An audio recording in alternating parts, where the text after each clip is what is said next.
Top 5 Madrid-ի լավագույն ֆուտբոլիստները այս մրցաշրջանում։ Մրցաշրջանն ավարտված է եւ կարելի է արդեն քննարկել Real Madrid-ի top 5 լավագույն ֆուտբոլիստերին եւ ես իմ կողմից նշում եմ, թե ովքեր են լավագույնները եւ ովքեր վատագույնները։ Նշեմ, որ ես անպայման լավագույնների եւ վատագույնների ցանկում նշում եմ անպայման, որ նրանք խաղացած լինեն առնվազն 1000 րոպե, այսինքն գոնե 10 խաղից ավել խաղաժամանակ ստացած լինեն։ Եթե մեկ խաղաբաստարը 90 րոպե, ապա 10 խաղաբաստարը 900 րոպե, այսինքն մոտավոր 1000 րոպեից ավել խաղաժամանակ գոնե ստացած լինեն այդ ֆուտբոլիստները, որպեսզի արդար լինի նրանց քննադատելը եւ դատելը առաս։ Մադրիդի Ռեալի 5-րդ հորիզոնականում է ինձ համար Վինիսիուս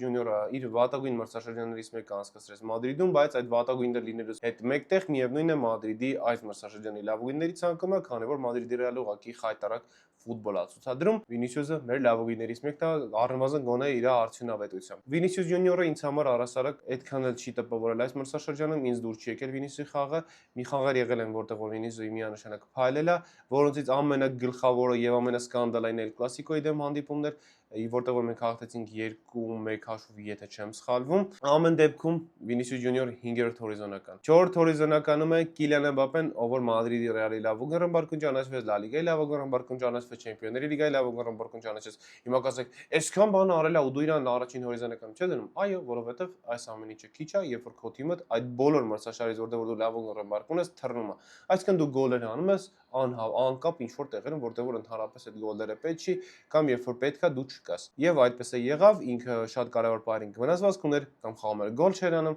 կամ խաղում էր գոլ էր անում, բայց խաղադաշտում ուղղակի մեռած էր, որը որ այդ գոլը իրականում իրան ավելավեր գոլ չաներ, քան թե խաղադաշտում չվազեր։ Ինձ համար Կիլիան Էմբապեն 4-րդ հորիզոնականում էր, ընդունեք իմ քննադատությունները, հույս ունեմ ինձ հասկանում եք։ Ռեալ Մադրիդի 3-րդ լավագույն ֆուտբոլիստը ինձ համար այս մրցաշրջանում Օրելիան Չուամենին էր, ով որ թմի 4-րդ, եթե չեմ սխալվում, ամենաշատ խաղաժամանակ անցկացրած ֆուտբոլիստներից մեկն է։ Ի ստաբիլություն անցած մրցաշրջանի վերջից սկսած մինչև հիմա ուղղակի Օրելիան Չուամենին անկասելի մեկնարկային կազմի ֆուտբոլիստ է, ինչպես նաև Ֆեդերիկո Վալվերդեն։ Ինքը ուղղակի ապահովել է իրեն Մադրիդի Ռեալի մեկնարկային կազմում, ես կարծում եմ, որ ինքը լավագույններից է եւ ամենախելոք տղեկից է ոբշե Մադրիդում, ինչը որ ես շատ եմ գնահատում։ Օրելիան Չուամենի 3-րդ հորիզոնական, 2-րդ հորիզոնականում է Ֆեդերիկո Վալվերդեն, իմ ամենասիրած ֆուտբոլիստը Մադրիդի կազմում, ցավոք սրտի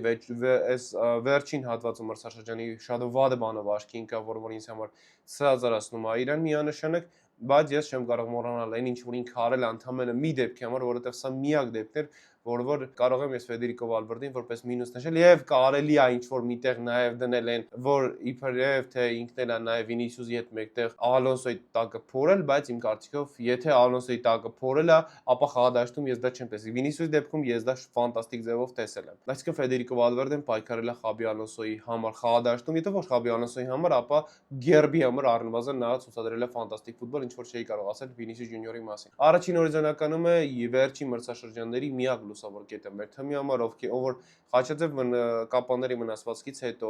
նաև հերթական ինչ որ անընդհատ արդեն քրոնիկ վնասվածքներից հետո միևնույնն է եւ վերադառնում է ուղղակի ֆանտաստիկ ֆուտբոլ է ցուցադրում։ Միանշանակ առանց սխալների հանդիպումներ չի ունենում նա, բայց դա Մադրիդի լավագույններից մեկն է եւ այս մրցաշրջանում լավագույնն ինձ համար Տիբո Կուրտուա մեր ուղղակի փրկիչը, որ հնարավոր է, եթե նա չլիներ, մենք առասարակ ոչ մի մրցաշրջան հնարավոր է ոչ մի պայքարի էլ չկարողանայինք մասնակցել, որովհետեւ նա ուղղակի